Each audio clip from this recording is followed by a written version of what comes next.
kembali di rumah Tuhan, semua karena anugerah dan kemurahan Tuhan. Haleluya. Kita mulai pada pagi ini. Lalu untuk jemaat yang belum hadir, kiranya Tuhan akan memperlancar perjalanannya. Kita pujikan pujian Kau yang terbaik. Haleluya. Terima kasih Tuhan, terima kasih. Kami percaya Kau yang terbaik bagi kehidupan kami Tuhan. Terima kasih Tuhan, terima kasih.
nama Tuhan.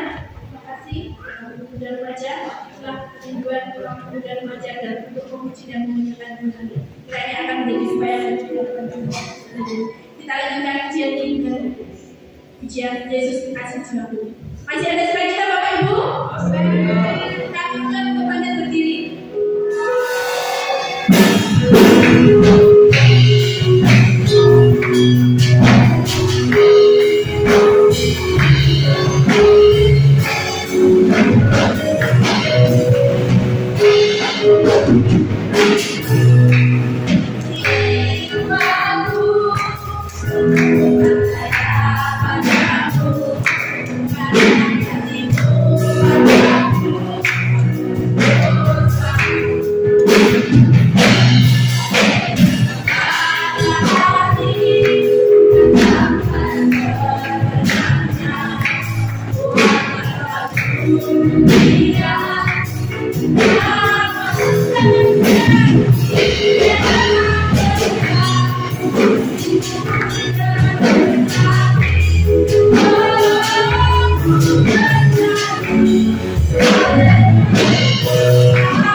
Yesus padamu.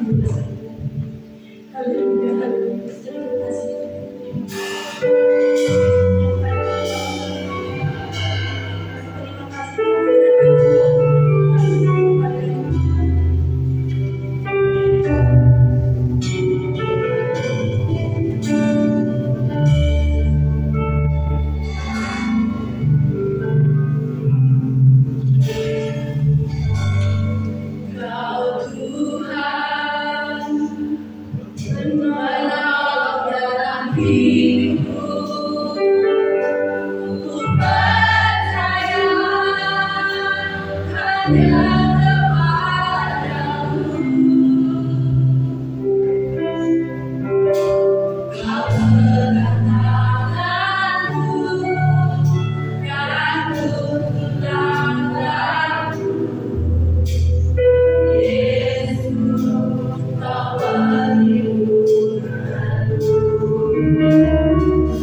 Salam, puji nama Tuhan.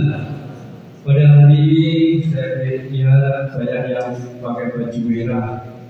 Ini momennya memang hari kemerdekaan Republik Indonesia. Saudara sudah merdeka? Kita katakan kata merdeka 3 kali. 1, 2, 3. Merdeka! Merdeka! Merdeka! Haleluya. Di dalam Tuhan kita juga harus menjadi orang yang bebas dari segalanya, dari belenggu dosa, dari ikatan-ikatan kuasa roh jahat. Pada pagi hari ini kita akan bersama-sama belajar mengenai angin ribut diredakan. Kita buka di dalam Injil Markus pasal 4.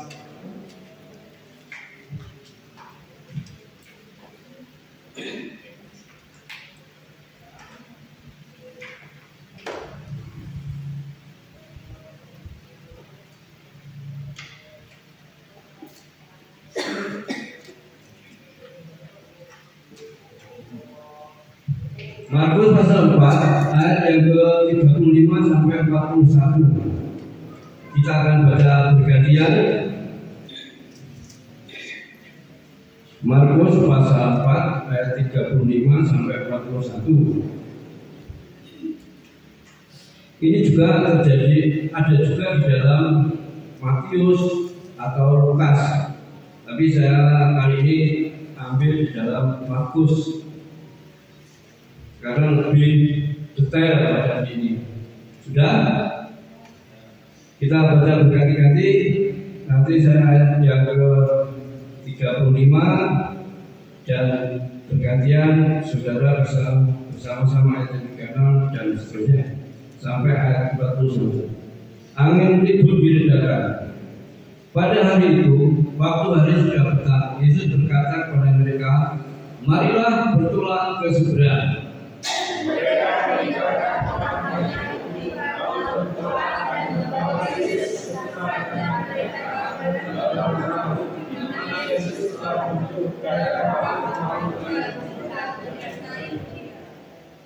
Lalu mengamulah kaupan yang sangat dasar dan ombak menyebur masuk ke dalam perahu sehingga perahu itu mulai penuh dengan air.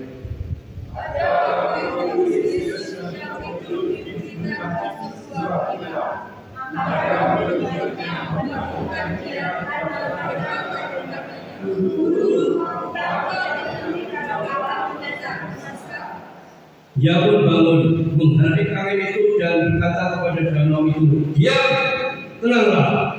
Lalu angin itu reda dan danau itu menjadi teduh sekali.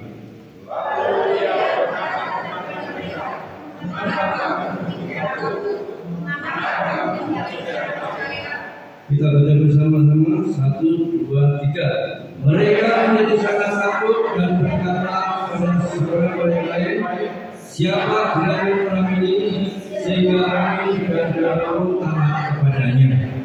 Amin. Pada akhir bacaan kita ini murid-murid mulai mengenal sedikit Yesus. Sebenarnya murid-murid ini sudah mengikut Yesus itu sudah lama, tetapi mengenal secara pribadi belum sepenuhnya. Masih menganggap Yesus itu adalah guru, belum menganggap dia itu sebagai Allah atau Tuhan yang berkuasa. Demikian kita di dalam mengikut Tuhan, kita sudah lama mengikut Tuhan. Tetapi pengenalan kita akan Tuhan itu kadang juga masih terbatas atau masih kurang. Jadi ketika kita ada masalah, belum tentu orang Kristen itu ambil langkah yang tepat. Seperti di dalam kisah murid-murid Yesus di Danau Galilea ini. Padahal murid-murid ini adalah orang-orang yang pekerjaannya memang menjala ikan, mencari ikan, nelayan. Dia dengan air, dengan laut itu sudah hal yang biasa.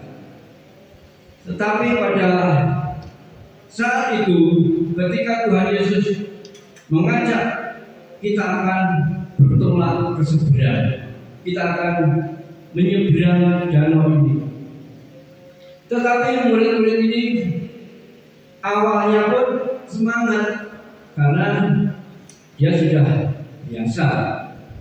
Dia sama-sama naik perahu dan mungkin saat senja itu mungkin dia melihat pemandangan yang sejuk, pemandangan yang indah, melihat sunset. Saat itu Yesus dibiarkan di belakang. Akhirnya Yesus tertidur di buritan.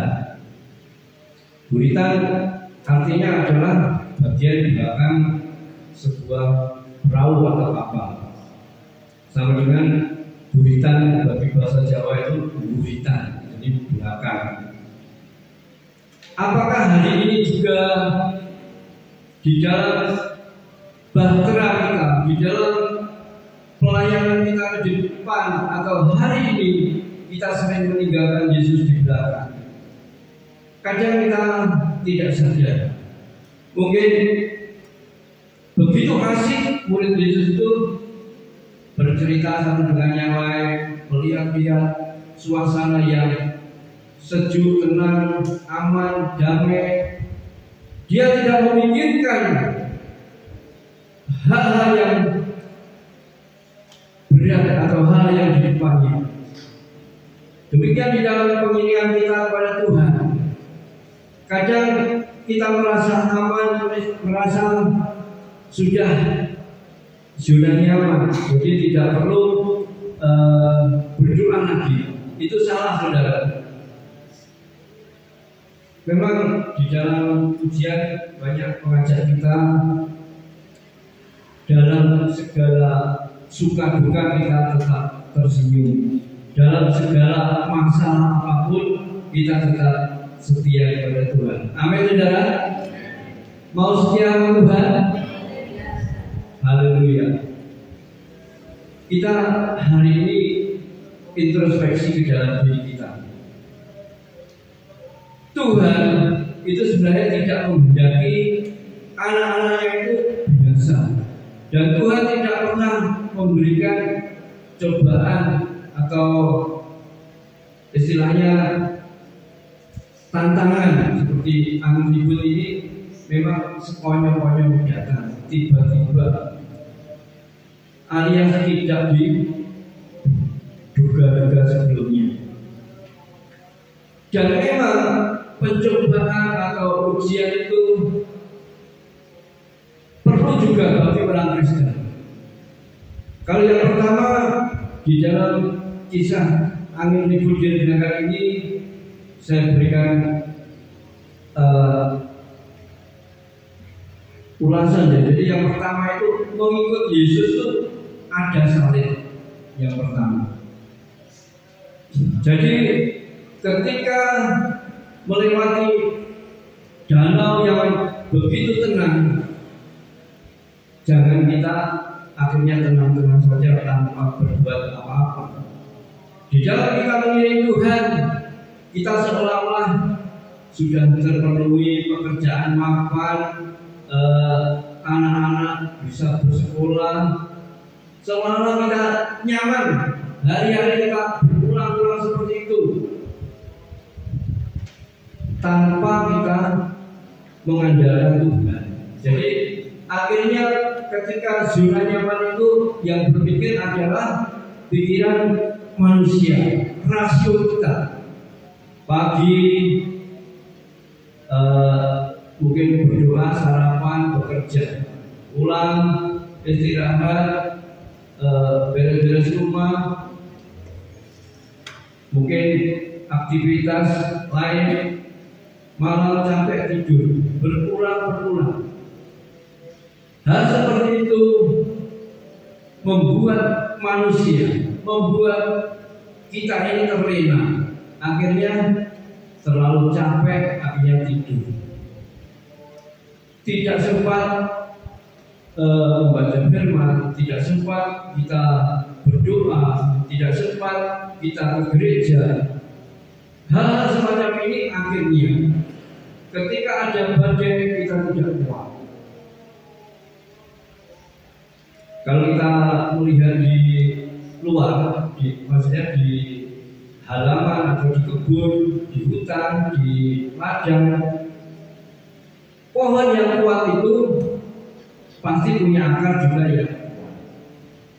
Istilahnya akarnya dalam, sehingga ketika ada angin dia tidak gampang roboh. Demikian di dalam kehidupan kita, ketika kita berakar, bertumbuh, bahkan di dalam keimanan kita beriman. Iman itu sama dengan fondasinya. Jadi ketika fondasinya kuat, maka ketika ada badai ya kita tetap kuat. Tetapi ketika kita sudah nyaman, tidak ada usaha apa-apa, bahkan kita mengandalkan kekuatan kita, mengandalkan harta kita, maka mudah sekali kita roboh. Ketika roboh, tindakannya pun salah. Saudaraku, pengikut Yesus ada salib. Jadi kalau mengikut Tuhan itu aman-aman saja juga tidak semua benar. Memang mengikut Tuhan itu paling enak, saudara. Sudah saya katakan paling enak dibanding yang lain. Masalahnya apa? Jaminannya hidup kekal, keselamatan itu ada di dalam kita. Kalau yang lain, keselamatan itu masih berusaha melakukan perbuatan baik, melakukan amal supaya menumpuk amal, menumpuk perbuatan baik, pahala masuk surga. Saudaraku, surga tidak bisa dibeli dengan apapun. Ketika kita berupaya mengumpulkan amal, mengumpulkan pahala, sedangkan kita ini adalah punyanya Tuhan. Semua yang ada di dunia ini miliknya Tuhan. Jadi ibaratnya kita ini menabur dengan sia-sia.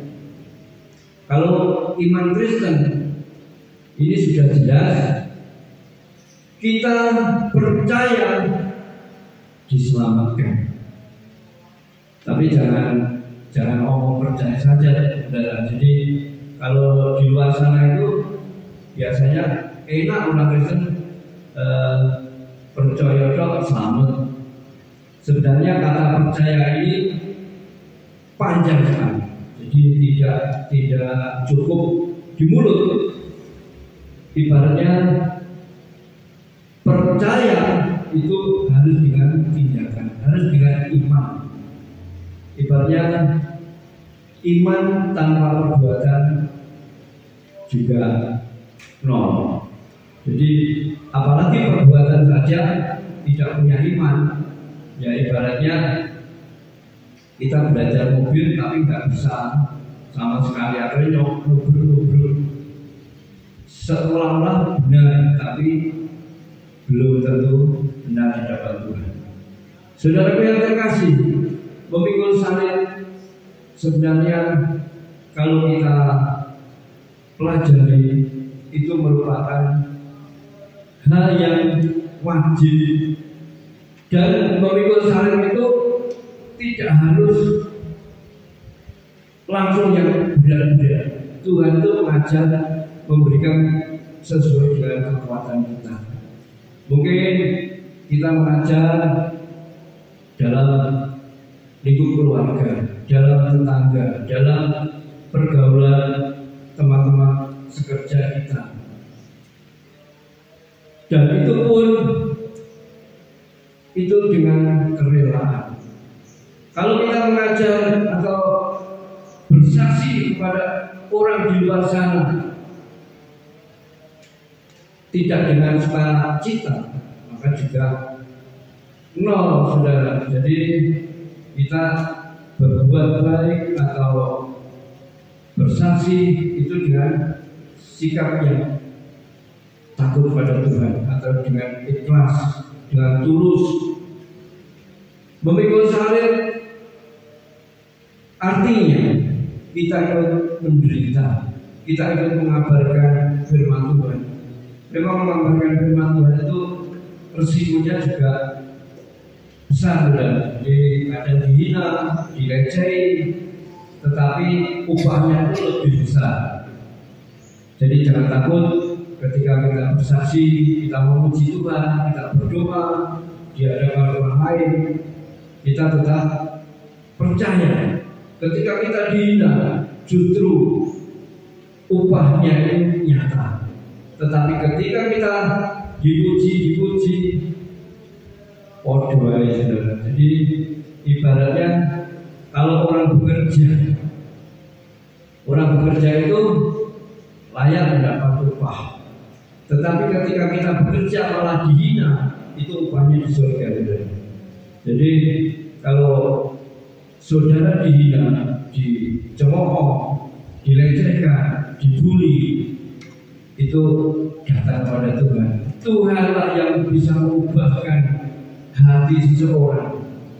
Orang yang benci kepada kita menjadi orang yang paling baik dengan kita. Itu hanya dengan kekuatan doa, dengan mujizat yang dari Tuhan. Kalau ujian dari awal itu memberikan mujizat Tuhan itu bisa menyembuhkan, bisa mengubahkan hati seseorang. Ini adalah nyata, saudara. Saudara yang terkasih, badai atau angin ribut itu kadangkala diperlukan. Istilahnya kalau untuk pohon-pohon tanpa ada angin, dia itu bertumbuhnya lambat. Tetapi ketika ada angin, maka pohon itu bergoyang. Dengan bergerak itu dia mengangkat air, dia mengangkat sari-sari makanan dari tanah itu naik ke atas. Kalau pohon yang berbuah, misalnya ketela, ketika ada goyang-goyang itu tanahnya menjadi gembur, akhirnya buahnya bisa besar. Karena ketika mau berbuah, tanahnya sudah gembur, sudah lunak. Angin ribut juga dibutuhkan bagi mungkin nelayan, kapal layar untuk mendorong ikan, untuk menggerakkan layar. Tetapi yang tidak dibutuhkan adalah angin ribut yang begitu kencang, gerakannya tidak teratur seperti di cerita ini. Perahunya hampir penuh dengan air. Murid-murid Tuhan ini gambaran kita semua. Ketika ada masalah, baru panggil Tuhan. Saya tanya, kesalahan murid-murid itu ketika menghadapi angin ribut itu menurut Bapak Ibu kesalahannya di mana? Atau mungkin murid-murid itu tidak salah? Ini nanti sesuai dengan tindakan kita. Mungkin ada yang bisa kesalahan murid-murid menghadapi angin ribut. Mas David,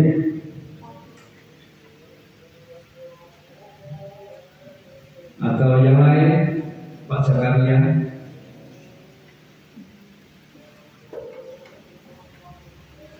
Murid-murid memang dalam satu bahtera dengan Tuhan Yesus.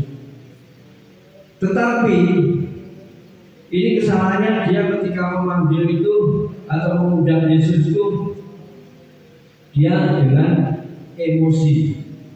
Ya, jadi di dalam ayat yang ke-39 kita lihat ayat yang ke-39.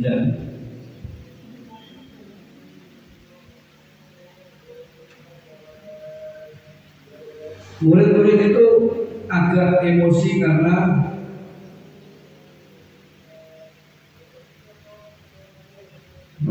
bukan ayat 39. Nah, ayat 38. Guru, engkau tidak peduli kalau kita binasa.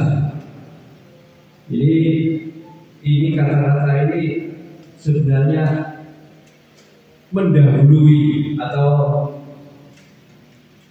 salah, saudara. Jadi ketika kita membangunkan Tuhan atau kita datang kepada Tuhan, kita sudah punya patokan sendiri. Jadi kita binasa.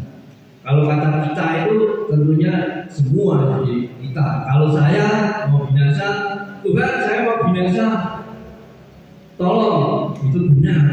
Tetapi padahal di situ ada Tuhan. Tuhan, guru, kita mau binasa. Apa Tuhan mau binasa? Tidak. Kalau murid-murid mau binasa, ya jelas, karena dia tidak punya kekuatan atau tidak punya kemampuan yang lebih, meskipun dia sudah ahli di dalam pelayanan itu, di dalam hal melayani, tetapi kelemahannya, kesalahannya dia itu mengatakan kita mau binasa, berarti Tuhan juga dianggap mau binasa. Padahal kalau kita bilang kita binasa, itu kan belum, saudara. Jadi masih perahunya itu obat kabin, ibaratnya gelombangnya itu menghempas, hampir tenggelam, kan belum binasa, mau. Jadi itu juga kadang kita ada kesulitan sedikit aja, Tuhan, saya sudah tidak mampu. Ya kalau kita tidak mampu, benar ya, tidak mampu. Tapi kata-katanya itu kadang mendahului kehendak Tuhan.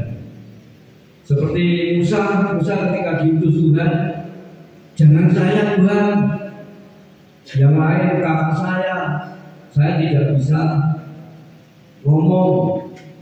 Padahal dia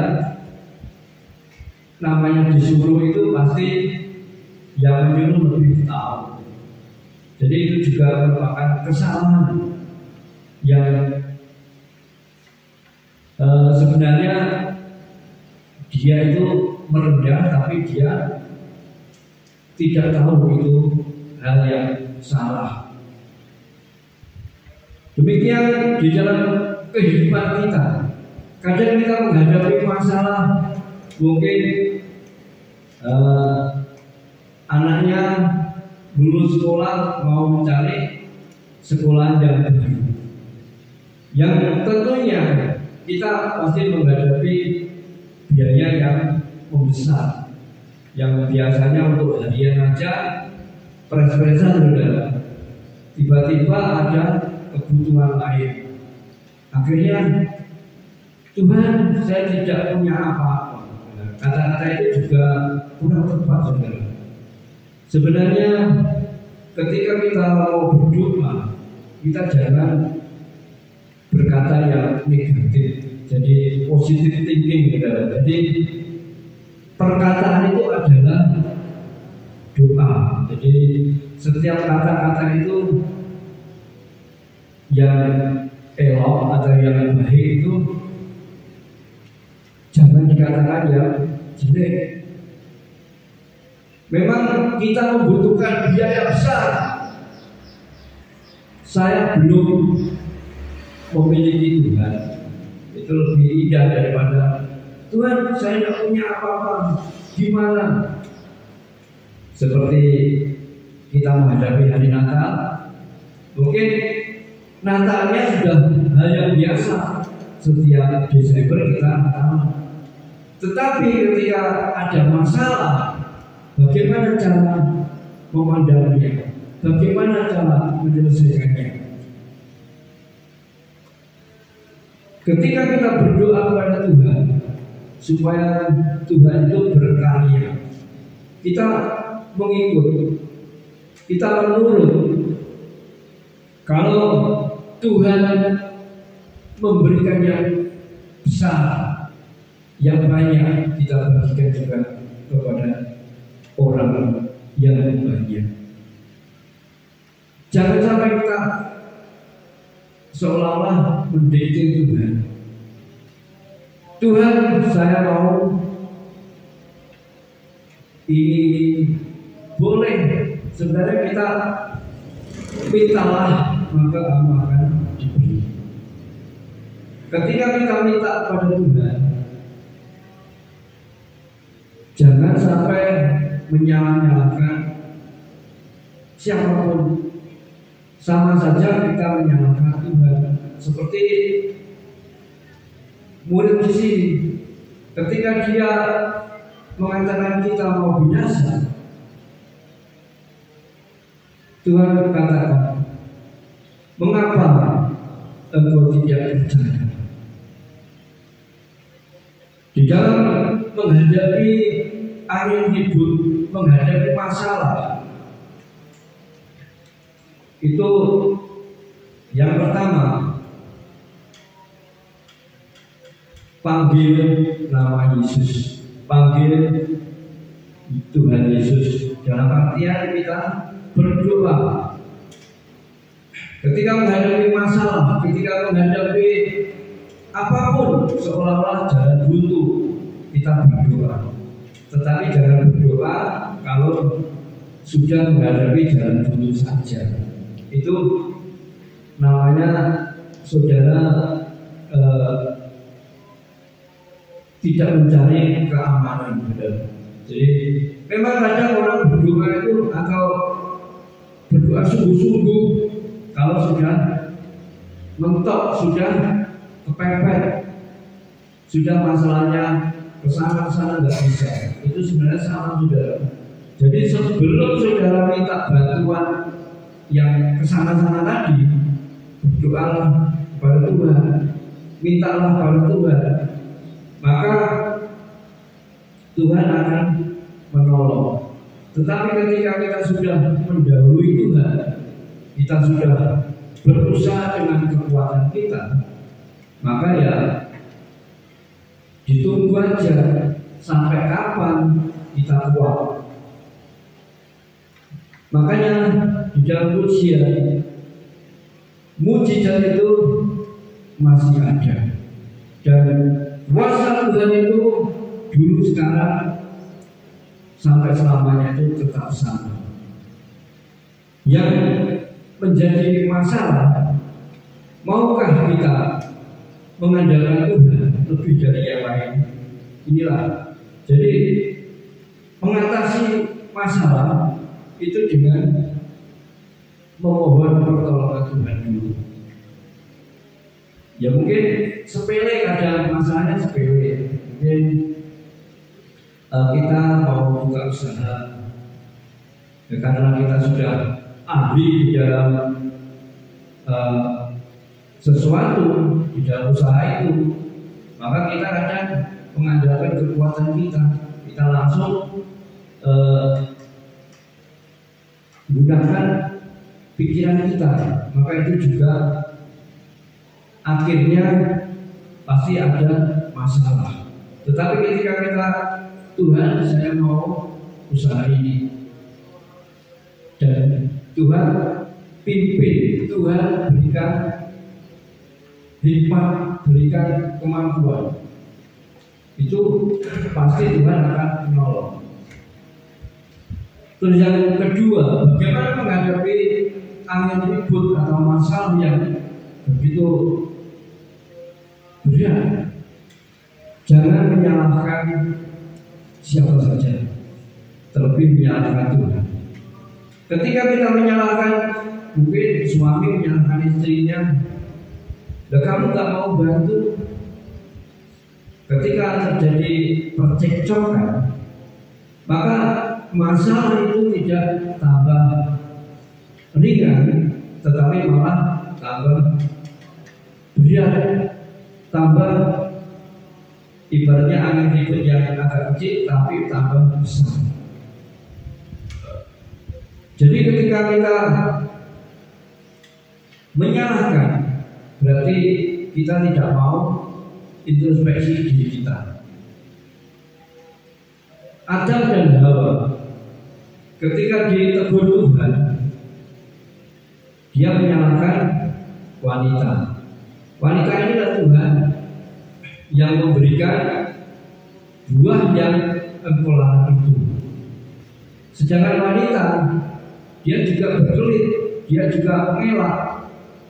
Ular itu Tuhan yang merayu saya, mempengaruhi saya, sehingga saya tergoda untuk memakannya. Ini merupakan turunan atau penyakit turunan. Jadi bersilat lidah atau pinter alasan. Jadi alasannya masuk akal. Tapi yang dimaksud Tuhan bukan alasan yang begitu indah atau alasan yang begitu dikemas dengan seolah-olah benar. tetapi pengakuan kita, ibaratnya kita itu sudah tahu salah, kita akuilah di hadapan Tuhan, kita minta ampun, kita minta pertolongan. Jadi kita tidak akan menyalahkan satu dengan yang lain. Ibaratnya orang tua menyalahkan anak, anak menyalahkan orang tua, itu juga sama saja.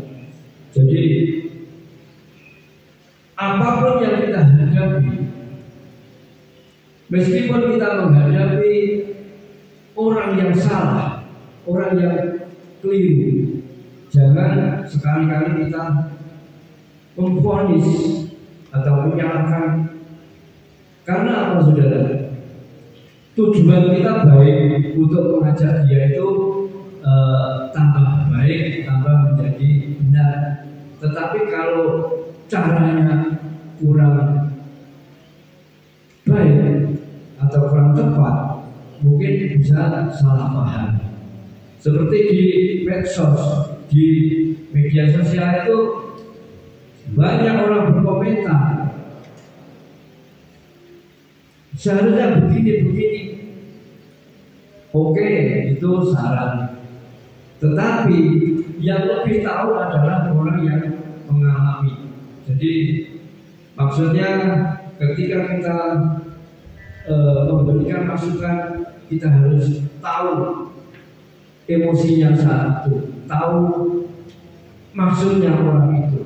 Sebenarnya maksudnya itu juga baik, maksudnya juga ingin bertumbuh, ingin menjadi lebih baik. Tetapi ya karena keterbatasan atau karena memang kemampuannya segitu, jadi tidak sama. Jadi ada orang yang baru ibaratnya SD itu sudah pandai menyanyi, pandai bermain musik, atau pandai di dalam pendidikan. Ada juga yang SMP itu belum bisa membaca, itu ada. Jadi cerita dari istri saya itu ada, masih bisanya ABC, tetapi kalau ujian itu dia tidak kalah dengan yang sudah bisa membaca. Karena apa, saudara? Dia itu ngawut tapi dengan PD, tanpa berpikir panjang. Tapi kalau orang yang sudah bisa membaca itu, meskipun ngawut kan dibaca sedikit-sedikit, tapi malah keliru. Tetapi kalau ngawut tanpa melihat itu ada juga ada baiknya. Seperti itu, nilainya rata-rata, tapi tidak bisa baca. Itu kelebihan dari Tuhan juga. Jadi meskipun nggak bisa baca, tapi dia tidak dipermalukan lebih. Saudaraku, yang ketiga, bagaimana mengatasi badai, mengatasi masalah? Bertindak dengan iman. Kalau murid-murid Tuhan Yesus itu di dalam ayat 39 dan 40, dia itu memang bertindak, tetapi ada kurang percayanya. Jadi istilahnya kurang imannya. Wong dia sudah tahu Yesus di situ, kok dia tetap berusaha sendiri. Murid-murid itu sudah berusaha dengan capek, dengan lelah, mungkin membuang air yang masuk ke dalam perahu itu, mungkin menahan supaya kapal itu tidak goyang-goyang. Tetapi dia kurang imannya atau tidak percaya. Pada hari ini juga orang Kristen atau anak-anak Tuhan seringkali dia itu kurang percaya. Orang takut itu indikasinya kurang percaya. Takut apa saja? Takut gelap, takut hantu. Karena apa? Karena ketika kita bersama Tuhan, seharusnya takut-takut itu hilang. Tetapi ketika masih ada, ya kita berusaha. Saya tidak menyalahkan orang itu tidak punya iman, tidak.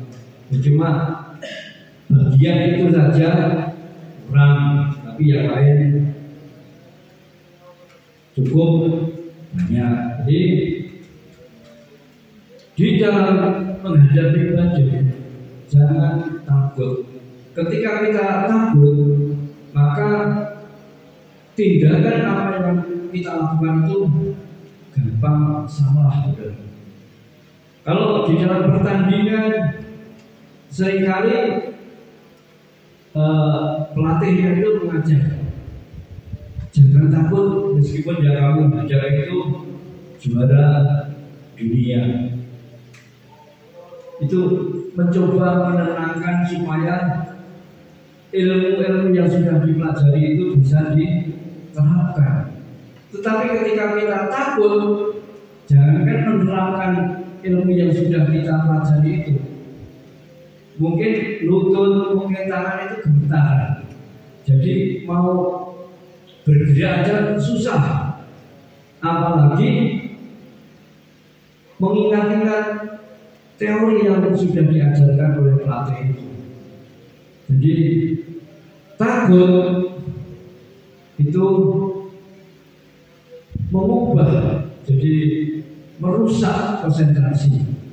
Dan ketika ada ketakutan yang berlebihan, seperti saat COVID ya, COVID-19 itu sudah membuktikan kepada dunia bahwa orang yang takut berlebihan, cemas, susah itu tidak bisa membentuk antibodi di dalam tubuhnya. Sebenarnya virus itu bisa dilawan dengan antibodi yang kuat, dan antibodi yang kuat itu bisa terbentuk ketika kita happy, ketika kita bersuka cita. Memang benar firman Tuhan, hati yang gembira adalah obat. Itu sudah satu poin benar dan tidak terbantahkan. Bahkan sudah diselidiki, ketika orang yang bergembira itu bisa membentuk antibodi, imunnya kuat. Dulu kalau saya rekreasi atau menghadapi perjalanan jauh, saya jarang mabuk. Mungkin kalau saya ingat, saya mabuk itu cuma 1 kali ya. Jadi saya ingat ada. Bagaimana saya bisa menghadapi seperti itu? Ya memang kita berdoa, itu pasti. Kedua, kita mempersiapkan perbekalan yang secukupnya. Mungkin kalau kita perjalanan ke Jakarta, kita beli snack, beli makanan ringan, daripada nanti di mobil, di kereta bengong, kita makan. Jadi menghilangkan kejenuhan, menghilangkan kesedihan, supaya kita mulai bersuka cita. Kita menikmati pemandangan, menikmati perjalanan, mungkin dengan membaca, dengan bercerita. Itu bisa menimbulkan semangat, menimbulkan kekuatan. Dan saya mungkin mabuk di perjalanan 1 kali. Karena apa? Karena saya memang pas itu mabuk laut ya, jadi perjalanan dari Medan karena mau ke Jakarta. Ketika ada berita seperti itu, sudah lama nggak pulang, saya senang. Ketika mendengar itu saya tidak makan, bahkan satu hari saya tidak makan karena kesenangan di dalam mendengar kabar itu. Akhirnya besoknya saya kok tumpah-tumpah, saya ingat, oh saya belum makan. Jadi fisik saya, stamina saya jatuh gitu. Akhirnya saya makan. Jadi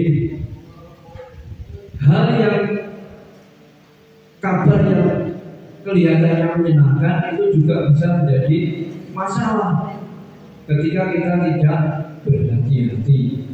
Jadi kalau orang dunia mungkin kegagalannya itu karena dia tidak mengandalkan Tuhan. Orang yang mengandalkan Tuhan itu juga bisa gagal karena apa? Lengah sudah. Jadi ketika kita sudah mengikut Tuhan, sudah lama jadi orang Kristen, itu kita bisa gagal karena sesuatu hal. Jadi keinginan hatinya, keinginan dagingnya itu mengalahkan keinginan rohaninya. Jadi ketika kita memaksakan Tuhan, akibatnya pun bisa gagal. Mungkin seolah-olah rohani. Jadi dalam nama Yesus saya mau begini begitu. Tetapi karena dengan didasari rasa kesombongan atau rasa kemampuannya melebihi, makanya bisa jatuh juga. Jadi pengikut Tuhan itu dalam suka duka, dalam kondisi sakit tidak sakit, kita harus mengikut Tuhan. Amin, saudara. Kalau sakit mau bekerja, saudara. Mau berdoa, saudara. Haleluya. Ini tantangan, saudara. Jadi sakit atau tidak sakit, kita mengikut Tuhan. Sakit tidak sakit, kita berdoa. Ya mungkin versi porsinya aja ya. Kalau mungkin sakit ya supaya kita tidak jatuh, ya kita berdoanya dipercepat atau disingkat gitu.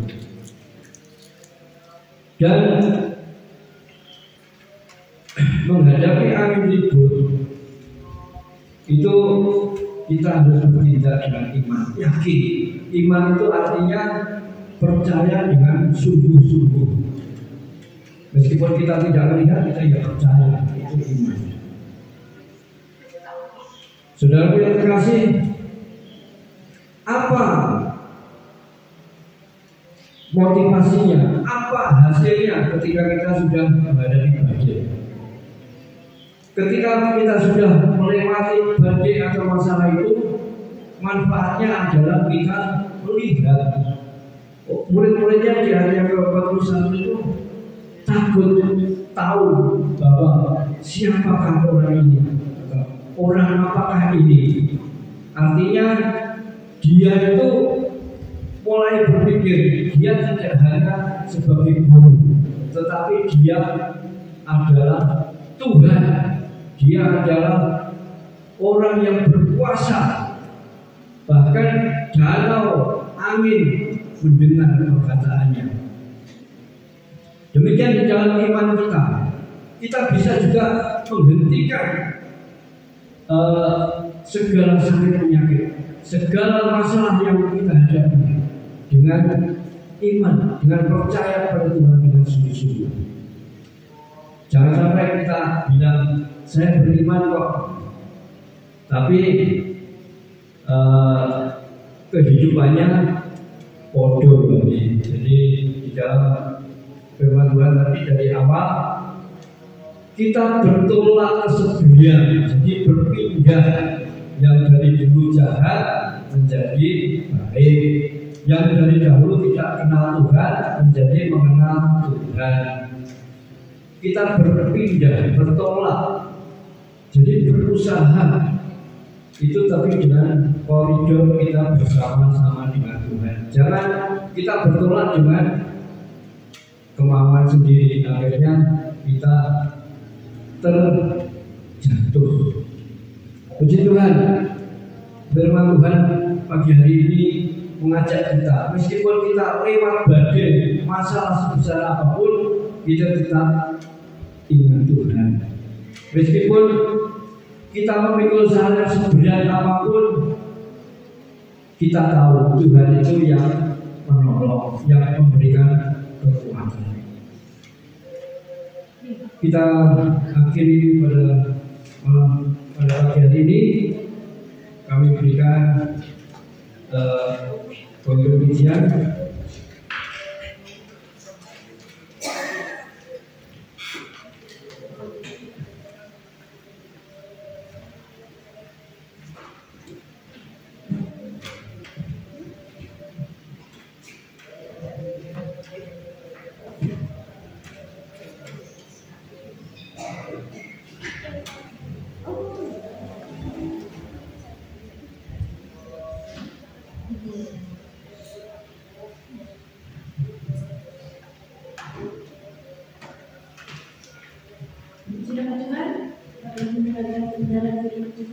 Kiranya akan menjadi pedoman bagi kehidupan kita sendiri. Ini tiba saatnya kita akan memberi persembahan.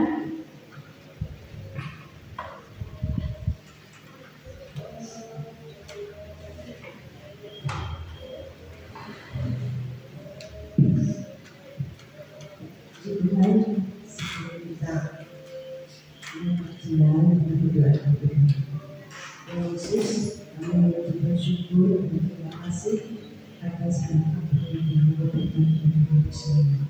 Tuhan, Tuhan percaya Tuhan, apapun yang kami Tuhan percaya. Permohonan kita persoalan yang bersama kami percaya Tuhan, rencana kita dan Tuhan pada setiap hari dengan Tuhan sebentar mau Tuhan memberikan persembahan suci kami bersama kami sehingga bisa bermanfaat bagi Tuhan kami bisa terima kasih Bapa dalam nama Yesus kami bersyukur dan berdoa. Amin. Puji Tuhan, kita akan memberikan persembahan, kita ucapkan pujian kepada Tuhan. Kita percaya Tuhan akan membereskan segala masalah. Kalau saya percaya saya juga bahagia, masih ada yang saya percaya.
dulukan pertanyaan.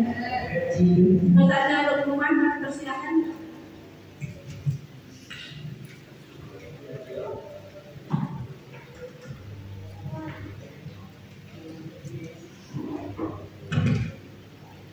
Shalom. Hari ini diberkati Tuhan. Haleluya. Sebelum kita mengakhiri acara ibadah kita saat pagi hari ini, kita mau mendengarkan ada beberapa pengumuman. Pengumuman yang pertama untuk ibadah komsel hari Selasa tanggal 27 Agustus nanti di tempat keluarga Ibu Sandra Kristina atau Butina ya di Batu Haji, di tempatnya keluarga Bapak Suhardi suaminya. Jadi tempatnya Pak Hardi. Nanti hari ini tidak hadir deh. Nanti minta tolong ya, Burut bisa disampaikan. Soalnya nggak tahu ini di grup ada tidak nomornya Mas Agung, saya belum lihat. Terus apa nanti yang mimpin ujian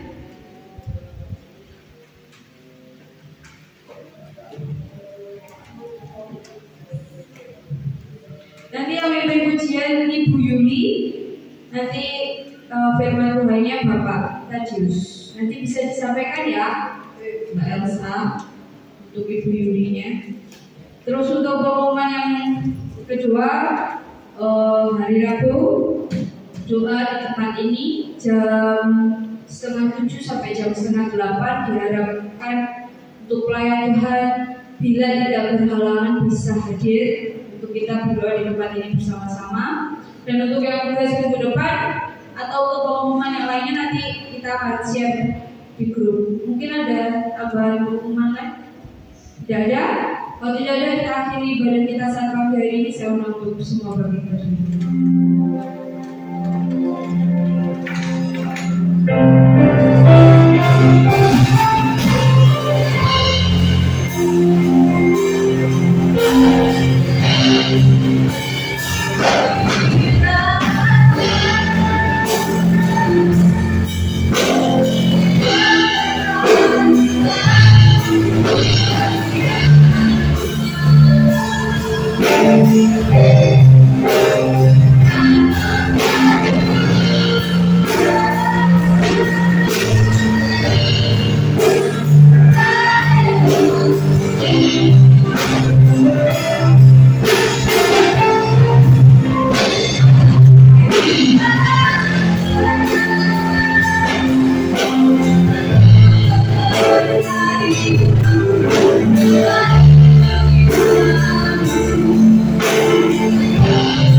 bagi yang kita saat ini di akhir daripada hidup Tuhan, yang sudah berkarya di dalam setiap kehidupan kami. Bahkan Tuhan sudah berkarya di dalam tengah-tengah dan bangsa kami, sehingga Tuhan hari yang berbahagia bangsa kita kami memperingati hari kemerdekaan yang ke-79. Maka kemerdekaan 79 memiliki suatu momentum menuju Nusantara yang baru, Indonesia maju. Demikian Bapak yang di surga,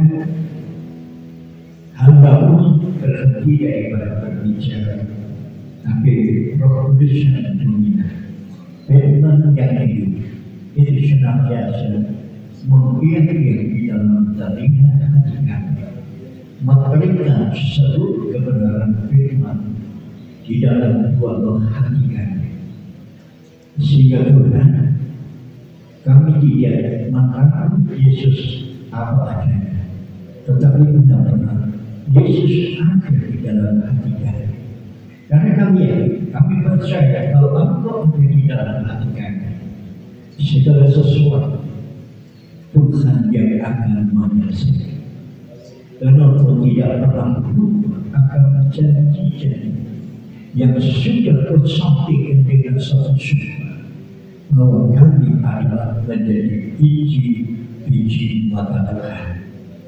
Ampun apabila ada sesuatu yang tidak berkenan di hadapan, sehingga Tuhan setiap orang perkataan perbuatan di tengah-tengah negara dan bangsa di mana Engkau telah menempatkan kami Tuhan, kami percaya Engkau yang akan memperluas daerah di mana kami berada, baik melalui usaha pekerjaan, tanah, ladang, sawah, tanaman, semua Tuhan yang akan memperluas semuanya itu. Maka berkat itu akan melimpah di dalam kehidupan kami. Maka dengan berkat itu Tuhan kami boleh pakai, kami gunakan guna hormat kemuliaan bagi nama Tuhan. Terima kasih Bapak di surga, terima kasih. Kami perlu pekerjaan satu pekan ke depan. Ya kiranya Tuhan akan memberkati baik konser, sekolah minggu, Tuhan halia persekutuan doa, bahkan ibadah raya, sehingga kami boleh bersama-sama kembali bersekutu memuji dan mempermuliakan Tuhan. Segala pujian penyembahan yang sudah kami naikkan di hadapan menjadi tumpah yang berbau harum dan menyenangkan, menyibukkan hati daripada Tuhan, sehingga berkat itu Kau limpahkan di dalam setiap kehidupan kami, memberkati seluruh pelayanan daripada hamba-hamba, baik senior leader, pemain musik, Tuhan, haleluya, kecil hamba-Mu yang menyampaikan kebenaran firman-Mu. Kiranya hari berkah otoritas Tuhan, kuasa Tuhan, hikmat Tuhan, kalau Kau nyatakan di dalam kehidupan mereka, baik semuanya Tuhan yang terlibat di dalamnya, Tuhan menjadi berkati bagi saudara kami yang tidak sempat hadir pada saat pagi hari ini, karena satu dua hal Tuhan kiranya Engkau sertai, Engkau mengampuni mereka supaya Tuhan mereka boleh senantiasa mengutamakan Tuhan lebih daripada semua. Terima kasih Bapak di surga, terima kasih kepada saudara. Kami akan berpisah satu yang lain kembali ke rumah kami masing-masing. Kiranya Roh Kudus yang akan menolong dan menyertai kami, sehingga perjalanan kami sampai tiba di rumah dengan selamat dan sejahtera, ketemu dengan saudara-saudara kami, keluarga kami yang lain dalam kondisi damai sejahtera daripada Tuhan. Terima kasih Bapak di surga, terima kasih. Kami percaya, kami yakin Engkau pada saat pagi hari ini dalam melimpahkan berkat surgawi di dalam setiap kehidupan kami. Segala sesuatu yang dikasihi Tuhan, mari kita akan bersama-sama dengan membawa berkat rahmat anugerah daripada Allah Bapa dan cinta kasih sayang daripada putra yang tunggal penyertaan kuasa Roh Kudus mulai saat kami hari ini sampai terangkat Tuhan Yesus datang yang kali kedua. Dan pujilah bagi nama-Mu kekal untuk selama-lamanya. Hamba berdoa dan mengucap syukur hanya di dalam nama Tuhan Yesus Kristus sebagai Kepala Kami. Terima kasih Tuhan.